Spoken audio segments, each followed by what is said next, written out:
আলহামদুলিল্লাহ, আল্লাহ তাআলার দরবারে লাখো কোটি শুকরিয়া যে মহান আল্লাহ রাব্বুল আলামিন আপনাদেরকে আমাকে সুস্থ রেখে আল্লাহর ঘর মসজিদে আনছেন এবং কিছু আলোচনা করার তৌফিক দান করছেন। এই জন্য শুকরিয়া আদায় করি আলহামদুলিল্লাহ। আল্লাহর ঘর মসজিদে আসলে অনেক সওয়াব, অনেক ফজিলত মসজিদে। তো আল্লাহ তাআলা আপনাদেরকে আমাকে এই দুনিয়ার মধ্যে পাঠাইছেন আল্লাহ তাআলার ইবাদত করার জন্য। কিসের জন্য? আল্লাহ তাআলার ইবাদত করার জন্য। আল্লাহ তাআলাকে আমাদের পাইতে হবে, তাহলে আমাদের কোনো গতি নাই। কবরের জগৎ কাউকে ছাড় দিবে না। সাপ বিচ্ছুর ঘর। মানুষ যখন কবর খনন করে, মানুষ যখন মৃত্যুবরণ করার পর কবর খনন করে, তা কিছু কিছু মানুষ কিন্তু কবরের মধ্যে এই যে বিচ্ছু পা, মাঝে মাঝে সাপ ও পা আছে না, পা কিন্তু এগুলো হলো সংকেত। আল্লাহ বলে, বান্দা আমি তোমাকে দুনিয়ার মধ্যে পাঠাইলাম আমার ইবাদত করার জন্য, তোমাকে ঘোরাঘুরির জন্য আমি দুনিয়ার মধ্যে পাঠাই নাই। অল্প কয়েকদিনের জন্য আমি তোমাকে দুনিয়ার মধ্যে পাঠাইছি আমার ইবাদত বন্দি করবা। সবগুলোর মধ্যে তো ইবাদত আছে না? খাওয়ার মধ্যে ইবাদত আছে, তুমি বাথরুমে যাও সেখানে ইবাদত আছে, তুমি বাজারে যাও সেখানে ইবাদত আছে, তুমি খাস করো সেখানেও ইবাদত আছে, তুমি মসজিদে আসো সেখানেও ইবাদত আছে, তুমি এক জায়গায় থেকে অন্য জায়গায় চলে যাবা সেখানেও ইবাদত আছে। পারিবারিক জীবন থেকে নিয়ে রাষ্ট্রীয় জীবন পর্যন্ত প্রত্যেকটা কাজের মধ্যে ইবাদত আছে। এই ইবাদত অনুযায়ী যদি তোমার জীবনকে পরিচালনা করতে পারো, আল্লাহ বলে, বান্দা এই কবরের আযাব থেকে বাঁচার একটা উপায় হলো দুনিয়ার মধ্যে ইবাদত বন্দেগি করে তুমি কবরের পুঁজি নিয়ে কবরের ভিতরে আসো। যদি দুনিয়ার মধ্যে কবরের সরু সামান গুলো বাস করে নিয়ে কবরের ভিতরে আসতে পারো, তাহলে তোমার কবরের জগৎ, প্রথম জগৎ হলো কবর। কি? প্রথম জগৎ হলো কবর। কবরের জগৎ প্রথম জগৎ, কবরের ঘাটি হলো প্রথম ঘাটি। এই কবরের প্রথম ঘাটি যদি তোমার জন্য সহজ হয়ে যায়, এই কবরের প্রথম ঘাটির প্রশ্নের উত্তর যদি তুমি সুন্দরভাবে দিতে পারো, তাহলে সামনের যে ঘাটি আছে সেই ঘাটি এগুলো আল্লাহ তাআলা তোমার জন্য সহজ করে দিবে। এই জন্য আল্লাহ রাব্বুল আলামিন আমাদেরকে দুনিয়ার মধ্যে পাঠাইছে ইবাদত করার জন্য। কিসের জন্য? ইবাদত করার জন্য আল্লাহ তাআলা আমাদেরকে দুনিয়ার মধ্যে পাঠাইছে। আমরা ইবাদত বন্দেগি করি না। মসজিদের মধ্যে মুয়াজ্জিন মসজিদের মিনার থেকে ডাক দেয়, ধ্বনি দেয়, আজান দেয়, হাইয়া আলাস সালাত, হাইয়া আলাল ফালাহ। এ আল্লাহর বান্দারা মসজিদের দিকে আসো, কল্যাণের দিকে আসো। আমরা তো বুঝি না, দুনিয়া আমাদেরকে গ্রাস করে ফেলছে, দুনিয়া আমাদেরকে খেয়ে ফেলছে, দুনিয়ার ভালোবাসা আমাদেরকে আটকে ধরে রেখেছে, দুনিয়ার ভালোবাসা আমাদেরকে মজবুত করে ধরছে। এই দুনিয়ার ভালোবাসা আমাদেরকে ছাড়বে না। যার ভিতরে দুনিয়ার ভালোবাসা আছে, আর যে ব্যক্তি দুনিয়া নিয়ে কবরে যায়, ওই ব্যক্তি কবরের মধ্যে শান্তিতে থাকতে পারবে না। নবী আলাইহিস সালাতু ওয়াস সালাম বলেন, আয় আমার উম্মতরা, দুনিয়ার মধ্যে ভালো ভালো আমল গুলো নিয়ে তোমরা কবরের ভিতরে যাইও। আমার নবীজি সামনের গুনাহ আল্লাহ মাফ করে দিয়েছে, পিছনের গুনাহ আল্লাহ মাফ করে দিয়েছে। এরপরে আমি বারবার আল্লাহর কাছে আস্তাগফিরুল্লাহ করে ক্ষমা চাই। এই ক্ষমা তো আমার জন্য চাই না, আমার গুনাহগার উম্মতের জন্য চাই। আমার উম্মত তো বুঝে না, আমার উম্মত তো বুঝে না। হাসরের ময়দানে মাশারের মধ্যে আমি যখন আমার উম্মতদেরকে চিনে চিনে সুপারিশ করব, ওই দিন কোন উম্মতের আমল থাকবে না, পাগলের মতন ঘুরতে থাকবে, আমার কাছে যাইবি, ইয়া রাসূলুল্লাহ, ইয়া হাবিবাল্লাহ, আপনার উম্মত দুনিয়াতে কোনো আমল করতে পারি নাই, আমাকে একটু হেফাজত করেন। নবীজি বলে, আমি তখন সিজদারত অবস্থায় আমার চোখের পানি গড় গড় করে জমিনের মধ্যে পড়তে থাকবে। আমার তখন সহ্য হবে না, আমি প্রত্যেক উম্মতদেরকে চিনে চিনে আমি হাউজে কাউসারের পানি পান করাবো। নবীজি বলেন, আমার উম্মতদেরকে চিনে চিনে আমি হাউজে কাউসারের পানি পান করাবো। আর যদি তোমরা একবার এই হাউজে কাউসারের পানি পান করতে পারো, জান্নাতে যাওয়ার আগ পর্যন্ত কোনদিন পানির পিপাসা হবে না। তো জান্নাতে আমাদের যাইতে হলে দুনিয়ার মধ্যে আমাদের আমল ভালো রাখতে হবে। কি রাখতে হবে? আমল ভালো রাখতে হবে। আমাদের 60, 70, 80 বছর জীবনের মধ্যে 60, 70 জীবনের মধ্যে আমাদের হায়াতটাকে আমলের মাধ্যমে কাটাইতে হবে। নবীজির সুন্নত মোতাবেক আমার জীবনকে পরিচালনা করতে হবে। নবীজি বলেন, তারাকতু ফীকুম আমরাইন লান তাদিল্লু মা তামাসসাকতুম বিহিমা কিতাবাল্লাহি ওয়া সুন্নাত রাসূলিহি। এই আমার উম্মতেরা, আমি এই দুনিয়াতে বেশি দিন থাকবো না। নবীজি বলেন, আমি এই দুনিয়াতে বেশি দিন থাকবো না, কয়েকদিন থাকবো মাত্র।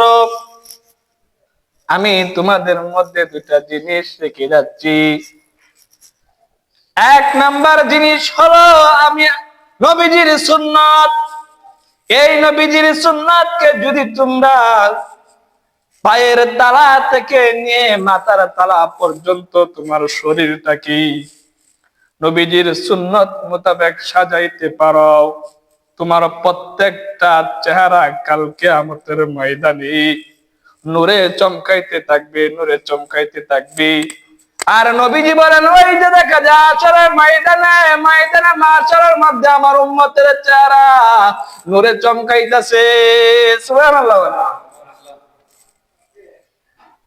তুমি যদি দুনিয়াতে ভালো কাজ করো, সুন্দর সুন্দর আমল করো, সুদ না খাও, ঘুষ না খাও, 5 ওয়াক্ত নামাজ পড়ো, তাকবীরে উলার সাথে যদি তুমি 5 ওয়াক্ত নামাজ পড়ো, আল্লাহ বলে, বান্দা তুমি যদি 5 ওয়াক্ত নামাজ জামাতের সহিত আদায় করতে পারো, আমি আল্লাহ তোমার পিছনের সগীরা গুনাহ মাফ করে দিলাম। या रब मेरे आंखों में समा जाए मदीना, मुद्दत से मेरी दिल में तमन्ना ये मदीना। নবীকে দেখতে পারলাম না, নবীর সাহাবায়ে কেরামদেরকে দেখতে পারলাম না। তো নবীজি বলেন, আমার পরে যে আম্বে কেরাম, যে নবী রাসূল, যে উলামায়ে কেরাম দুনিয়াতে আসবে, তারাই হলো আসহাবে কান নুজুম ইহতাদাইতুম। নবীজি বলেন, এ আমার সাহাবায়ে কেরাম, আমি দুনিয়াতে বেশি দিন থাকবো না, তো আমার পরে দুনিয়ার মধ্যে যারা এই পৃথিবীকে শাসন করবে তারা হলো উলামায়ে কেরাম। তারা কারা? তারা হলো উলামায়ে কেরাম। উলামায়ে কেরামের সহবতে যদি তুমি থাকো, উলামায়ে কেরামের ভালোবাসা নিয়ে যদি তোমার জীবনকে পরিচালনা করতে পারো, উলামায়ে কেরাম তোমাকে সুন্দর রাস্তা দেখাবে। জান্নাতে যাওয়ার জন্য উলামায়ে কেরাম তোমাকে রাস্তা দেখাবে। একজন হুজুর মসজিদের মিম্বরে বসে কোনোদিন তার নিজের স্বার্থে আলোচনা করে না। হুজুরে চিন্তা করে আমার এলাকার মুসল্লিদেরকে আমি কিভাবে জান্নাতে নিয়ে যাইবো, সেই চেষ্টার মেহনত চালায়া যায়। তো নবীজি এটাই বলতেছে, আমার সাহাবায়ে কেরাম, আমি দুনিয়াতে বেশি দিন থাকবো না, আমি তোমাদের মধ্যে দুইটা জিনিস রেখে যাচ্ছি। এক নাম্বার হলো আমি নবীর সুন্নত। কে? নবীজির সুন্নত। নবীজির সুন্নতকে যদি তোমার শরীরের মধ্যে, তোমার এ টু জেড তোমার শরীরের মধ্যে নবীজির সুন্নতকে পেশ করতে পারো, তাহলে আল্লাহ তাআলা তোমার জিম্মাদার হয়ে যাবে। নবীজি কাল কিয়ামতের ময়দানে মাহশারের মধ্যে তোমার জন্য সুপারিশ করবি। অন্যান্য উম্মতের সামনে তোমার চেহারার মধ্যে নূরে চমকাইতে থাকবে। আরে বান্দার উম্মত, নবীজির উম্মত, তোমরা শুনে রাখো, যে ব্যক্তি দিন 5 ওয়াক্ত নামাজ পড়বে তাকবীরে ওলার সাথে, নামাজের শেষে যখন আঙ্গুল দিয়া বলবি সুবহানাল্লাহ, কি বলবি? সুবহানাল্লাহ বলবি, সুবহানাল্লাহ বলবি, আলহামদুলিল্লাহ বলবে, আলহামদুলিল্লাহ বলবে, আল্লাহু আকবার বলবে, আল্লাহু আকবার বলবে।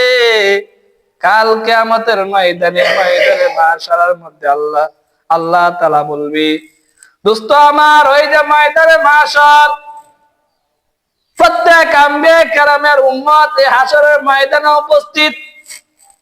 তো ওই যে দেখা যায় উম্মত গুলো, তাদের চেহারা নূরে চমকাইতেছে, তারা কারা?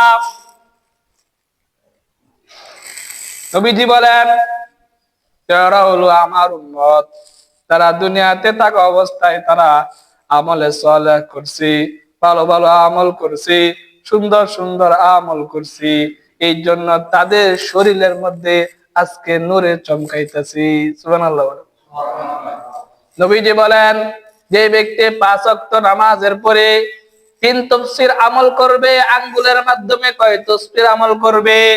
3 তাফসীর আমল করবে। নবীজি বলেন, হাশরের ময়দানে মাহশারের মধ্যে এই হাতের আঙ্গুলগুলো নূরে চমকাইতে থাকবে। তোমার জবানকে বন্ধ করে দেওয়া হবে, তোমার জবানের মধ্যে তালা লাগায়া দেওয়া হবে, তোমার হাতে সাক্ষী দিবে, তোমার পা সাক্ষী দিবে, তোমার চোখ সাক্ষী দিবে, তোমার সমস্ত অঙ্গ প্রত্যঙ্গ সেই দিন সাক্ষী দিবে। কেউ চার পাবে না তুমি একটা জিনার কাজ করছো হাতের মাধ্যমে। হাতের মাধ্যমে তুমি একটা জিনার কাজ করছো, তোমার মুখকে তালা লাগায় দেওয়া হবে। ওই দিন তোমার হাত কথা বলতে থাকবে, পায়ে একটা জিনার কাজ করছো, তোমার মুখকে তালা লাগায় দেওয়া হবে। পা ওই দিন তোমার বিপক্ষে সাক্ষী দিবি। কি দিবি? সাক্ষী দিবি। এই জন্য এই দুনিয়ার মধ্যে আমাদের উদ্দেশ্য আমল করতে হবে। কি করতে হবে? এই কথা বুঝতেছেন নাকি? দুনিয়ার মধ্যে আমাদের কি করতে হবে? আমল করতে হবে। অল্প কয়েকদিনের দুনিয়া যদি আমল নিয়ে আমরা সুন্দরভাবে আমার জীবনকে পরিচালনা করতে পারি, তাহলে কবরের জগৎ থেকে সামনের জগৎগুলো আল্লাহ তাআলা আমাদের জন্য সহজ করে দিবেন। আর যদি দুনিয়া থেকে আমরা আমল নিয়ে না যাইতে পারি, আসমানের নিচে জমিনের উপরে আমাদের চেয়ে হতভাগা আর কেউই নাই। মৃত্যুর পর কবর থেকে আমাদের জন্য জাহান্নামের আগুন অপেক্ষা করবি। দুই পাশের মাটি এমন জোরে চাপ দিবি, আমাকে 70 গজ মাটির তল পর্যন্ত নিয়ে যাবি। 99টা সাপ ধ্বংস করতে থাকবে, আমাকে কিয়ামত পর্যন্ত 99টা সাপ আমাকে দংশন করতে থাকবে। নবীজি বলেন, আমি যখন মেরাজের রাত্রিতে মেরাজে গিয়েছিলাম, জিব্রাইল আলাইহিস সালাতু ওয়াস সালাম আমাকে জাহান্নামে নিয়ে গেলেন। আমি গিয়া দেখি জাহান্নামের মধ্যে অনেক মানুষ রক্তের সাগরের মধ্যে হাবুডুবু কাচ্ছে। আমি জিব্রাইলকে জিজ্ঞাসা করলাম, জিব্রাইল, এরা কারা? যে এরা জাহান্নামের আগুনের মধ্যে এবং রক্তের মধ্যে হাবুডুবু খাচ্ছি। নবীজি বলেন, এ জিব্রাইল, এরা কি আমার উম্মত নেই? হ্যাঁ, এরা আপনার উম্মত। তো এরা যদি আমার উম্মত হয়ে থাকে, তাহলে ওই জাহান্নামের আগুনের মধ্যে কেন হাবুডুবু খাচ্ছে? জিব্রাইল বলেন, ইয়া রাসূলুল্লাহ, ইয়া হাবিবাল্লাহ, এরা হলো আপনার ওই সমস্ত উম্মত যারা দুনিয়াতে মসজিদে মিনার থেকে আজানের ধ্বনি তাদের কান পর্যন্ত গেছে, কিন্তু কোনোদিন মসজিদ আইসা নামাজ পড়ে নাই। ইচ্ছাকৃত ভাবে নামাজকে ছেড়ে দিয়েছে, ইচ্ছাকৃত ভাবে আমলকে ছেড়ে দিয়েছি। নিজের খানে যখন আজানের আওয়াজ শোনা হয়, তখন তারা কোনোদিন মসজিদের মধ্যে আসে নাই। এরা হলো ওই সমস্ত লোক, আজ তাদেরকে ওই জাহান্নামের আগুনের মধ্যে শাস্তি দেওয়া হচ্ছে। নাউজুবিল্লাহ। তো নামাজের আগে আমাদের কি করতে হবে? শরীরকে পাক করতে হবে। কি করতে হবে? নামাজের আগে আমাদের শরীরকে পাক করতে হবে। তাহলে কিভাবে আমাদের শরীরকে পাক করব? নবীজি বলেন, নামাজের বাইরে এবং ভিতরে ফরজ কয়টা? 13টা। 4টা না। নামাজের বাইরে এবং ভিতরে কয় ফরজ? 13 ফরজ। আমরা জানি না, এগুলো আমরা জানি না। আল্লাহ, হাসরের দিন যদি আল্লাহ আপনার জিগা, এই চাচা, ওযুর ফরজ কয়টা? সামনে কবেন, লা আদ্রি, আমি জানি না। আল্লাহকে ফেরেশতা লোহার হাতুর দিয়ে মাথাটা মধ্যে একটা বয়ে দি, মাথাটা মধ্যে লোহার হাতুড়ি দিয়ে এমন ভাবে একটা আঘাত দিবি, মাটির কতটুক তল পর্যন্ত যে যাইবা তুমি, সেটা বলার ভাষা আমার নাই। কুদার জাহান্নাম তো অনেক বড়। নবীজি বলেন, মেরাজের রাত্রিতে আমি যখন মেরাজে গিয়েছিলাম, জিব্রাইল আমাকে বলল, ইয়া রাসূলুল্লাহ, ইয়া হাবিবাল্লাহ, ওই যে চোখের সামনে জান্নাত আর জাহান্নাম। আল্লাহ তাআলা জিব্রাইলকে বললেন, জিব্রাইল, জাহান্নামের ভিতরে প্রবেশ করো, দেখো জাহান্নামটা কতটুকু বড়। জিব্রাইল আলাইহিস সালাতু ওয়াস সালাম 600 নূরের পাকা দিয়া জাহান্নামের ভিতরে প্রবেশ করলো। 70,000 বছর পর্যন্ত জাহান্নামের ভিতরে 600 নূরের পাকা দিয়া ঘুরছে, এরপর জাহান্নামের কোনো কুল কিনারা পাই নাই। সুবহানাল্লাহ বলেন, কতটুকু বড়। এই জাহান্নাম তো আমাদেরকে আল্লাহ তাআলা নিয়ে পড়বেন। আমরা যদি খারাপ কাজ করি, ভালো কাজ না করি, আমলে সালেহ না করি, এই জাহান্নামের ভিতরে তো আল্লাহ তাআলা আমাদেরকে পড়বেন। উলাইকা কাল্লানামি বাল হুম আদাল, উলাইকা হুমুল গাফিলুন। আল্লাহ তাআলা বলেন, বান্দা, তোমাদের মধ্যে কিছু মানুষ আছে, এরা চতুষ্প জন্তুর চাইতেও খারাপ। কিসের চাইতে খারাপ? চতুষ্প জন্তুর চাইতে খারাপ। জানোয়ারকে আল্লাহ তাআলা বলে নাই, মানুষকে বলতে। আসলে মানুষ চতুষ্প জন্তুর চাইতে খারাপ। আমাদের মতন হতভাগা উম্মত তো আর কেউই নাই। আমরা বিশ্ব নবীকে পেয়েছি, বিশ্ব নবীর উম্মত আমরা হতে পেরেছি। আমাদের কাছে মসজিদের মিনার থেকে আজানের ধ্বনি আসে, এরপরে আমরা মসজিদে আসি না। হায়রে হায়, জাহান্নাম কত ভয়ঙ্কর! সেটা যদি আমরা দেখতাম, তাহলে বুঝতে পারতাম কতটুকু ভয়ঙ্কর জাহান্নাম। নবীজি বলেন, মানুষ যখন মৃত্যুবরণ করে, 4 জন লোক যখন মৃত ব্যক্তিকে এই খাটিয়ার উপরে কাঁধে করে কবর পর্যন্ত নিয়ে যায়। কোন পর্যন্ত নিয়ে যায়? কবর পর্যন্ত নিয়ে যায়। মৃত ব্যক্তিকে কাঁধে করে 4 জন লোক। তখন ওই মৃত ব্যক্তি জাহান্নামী যদি হয়, মৃত ব্যক্তি চিৎকার করে বলতে থাকে আর ডাকতে থাকে, তোমরা কারা গো? আমাকে ওই জাহান্নামের গর্তের ভিতরে নিয়ে যাও না। ওই যে চোখের সামনে দেখা যায় সাপ বিচ্ছু, জাহান্নামীর ফেরেশতারা হাতুর নিয়ে আমাকে অপেক্ষা করতেছে। আমাকে তোমরা ওই কবরের মধ্যে রেখে আসলে আমাকে জাহান্নামের আগুনের মধ্যে নিক্ষেপ করবে। আমাকে তোমরা জাহান্নামের গর্তের মধ্যে ফেলে দিও না। নবীজি হাদিসের মধ্যে বলেন, ওই 4 জন লোক যদি জানতে পারতো ওই 4 জন লোক যদি জানতে পারতো যে মৃত ব্যক্তি চিৎকার করতেছে আর ডাকতেছে, তাহলে এই পৃথিবীর মধ্যে কোন মানুষ মৃত ব্যক্তিকে কাঁধে নিত না, নিত? আমরা তো জানি না। অবশ্যই জাহান্নামী ব্যক্তি যখন মৃত্যুবরণ করে, মৃত্যুবরণ করার পর জাহান্নামী ব্যক্তি চিৎকার করতে থাকে আর বলতে থাকে, দুনিয়াতে কোনো আমল করি নাই, এখন থেকে আমার সাকরাত শুরু হয়ে গেছে, জাহান্নামের ভয়ঙ্কর আগুন আমার চোখের সামনে তুলে ধরতেছে।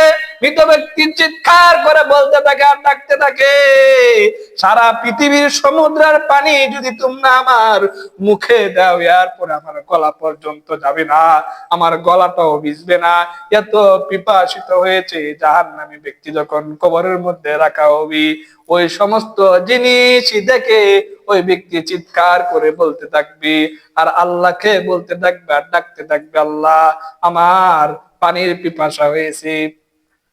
আল্লাহ রাব্বুল আলামিন জিবরাইলকে বলবেন, রে জিবরাইল, জাহান্নামের ফেরেশতাদেরকে তুমি জানায় দাও, বলে দাও, মহিলাদের মাসিকের রক্ত আর শরীরের ফুজ পচা পানি ওই মৃত ব্যক্তিকে যেন খাওয়াই, ওই লাশকে যেন খাওয়াই।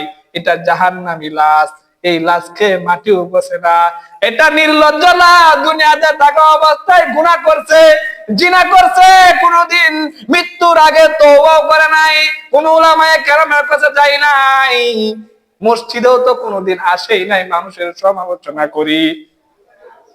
মৃত্যুবরণ করার পর থেকে কবরের মধ্যে তার জাহান্নামের আযাব শুরু হয়ে যায়। নাউজুবিল্লাহ। এই জন্য আমাদের নামাজ পড়তে হবে, সবচাইতে উত্তম আমল হলো নামাজ পড়া। কি পড়া? নামাজ পড়া। নামাজের আগে আমাদের শরীরকে পবিত্র করতে হবে। কি করতে হবে? পবিত্র করতে হবে। নামাজের আগে আমাদের শরীরকে পবিত্র করতে হবে, পবিত্র ছাড়া নামাজ হবে না। হবে? একটা উদাহরণ দিই, কোরআন শরীফ। কি শরীফ? কোরআন শরীফ যার ভিতরে আছে, যেরকম আপনার নাম হলো কলিমুদ্দিন। কি মুদ্দিন? কলিমুদ্দিন হলো আপনার নাম, কিন্তু আপনি কোরআন শরীফ মুখস্থ করছেন, পরে আপনার নাম হয়ে গেছে আবার সাহেব। আপনার নাম কি হয়ে গেল? আবার সাহেব হয়ে গেছে। আপনি যখন মাদ্রাসায় গেলেন, মাদ্রাসায় গিয়া ছাত্রদেরকে বললেন, তোরা অপেক্ষা কর, আমি বাথরুমে চলে গেলাম।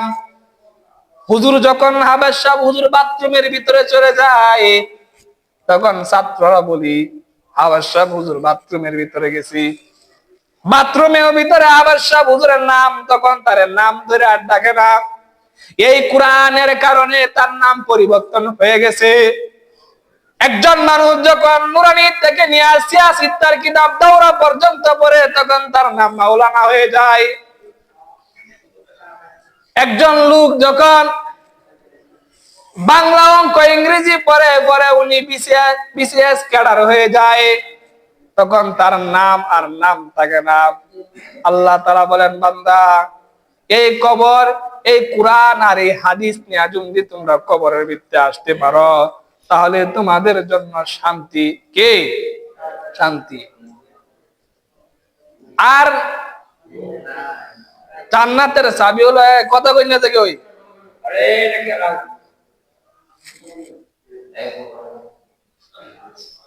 নামাজ বেহেশতের চাবি। কে চাবি? একটা কথা শিক্ষা, একটা আমল শিখ। ওয়াজ ভালো না লাগলে কইবেন, হুজুর ভাল লাগে না, শেষ করে দিন। আমি সব পারি। আমি